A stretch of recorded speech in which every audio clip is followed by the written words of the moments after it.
సీమోను పేతురు కొంచెం over action చేశాడు. నేను చెప్పేది అది. ఏం చేశాడంటే, ప్రభువా వీరందరూ నిన్ను విడిచి వెళ్ళినా కానీ నేనైతే నిన్ను విడిచి వెళ్ళనన్నాడు. అంతటితో ఆగల. అవసరమైతే నీ కొరకు చావవలసి వస్తే చస్తా కానీ నిన్ను విడవనన్నాడు. ఆ మాట అనకపోతే గొడవ ఉండేది కాదు. అంటే ఇక్కడ పేతురు ఏం చేశాడు?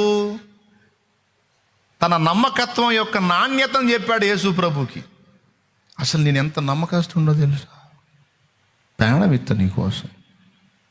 ఈ మొత్తం పరారైపోయినా సరే ఇక్కడ నిప్పు పొరపాటును కూడా వదిలే ప్రసక్తే లేదు. ఇప్పుడు మీరు చెప్పండి, ప్రాణమైనా వదులుతా కానీ ప్రభుని మాత్రం నేను వదలను అన్న వాళ్ళు చేతులు ఎత్తండి. ఏందండి, ఎవరు చేతులు ఎత్తలేదు? కొంతమంది ఎత్తారు.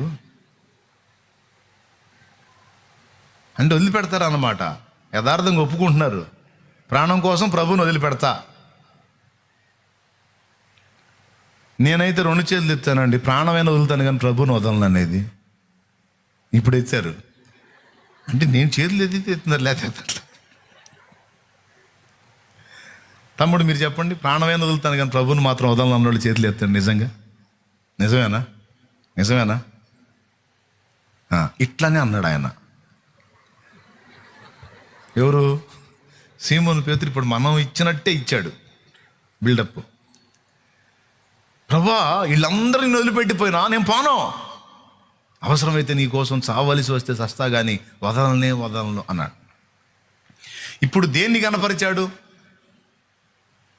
ఈ మాట చెప్పి సీమోను పేతురు దేన్ని కనపరిచాడు చెప్పు? తన నమ్మకత్వాన్ని, తన నిజాయితీని, తన విశ్వాస్యతని కనపరిచాడు. వెంటనే యేసు ప్రభు ఆయన వైపు తిరిగి ఏంటి అన్నాడు? నీకోసం చావలసి వస్తే చస్తా, కానీ నీ నిరగనని నేను చెప్పను అన్నాడు. నిన్ను విడిచిపోను అన్నాడు.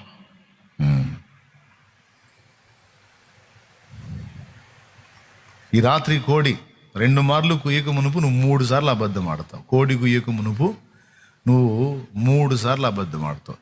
ఎన్నో రోజులు కాదు నాన్న సీమోను, ఈ నైటేనమ్మా, ఈ నైటే, ఇంకా సేపట్లో అమ్మా. 2 సార్లు కోడి కుయ్యక మునుపు 3 సార్లు అబద్ధం ఆడతావు, నన్ను ఎరగనండి. మార్కు సువార్తలో రాస్తుంది. మత్తయిలో కోడి కుయ్యక మునుపు నువ్వు 3 మారు అబద్ధం ఆడతావు. ఏమండి, పాపం నిజంగానే జరిగిందండి. కుర్రోడు అంత హడావుడి చేశాడా పేతురు? ప్రభువా చచ్చిపోతా, ఏందనుకుంటున్నావు? ఎంత నమ్మకస్తుడు అనుకుంటున్నావు? ప్రాణం ఇస్తా నీకోసం.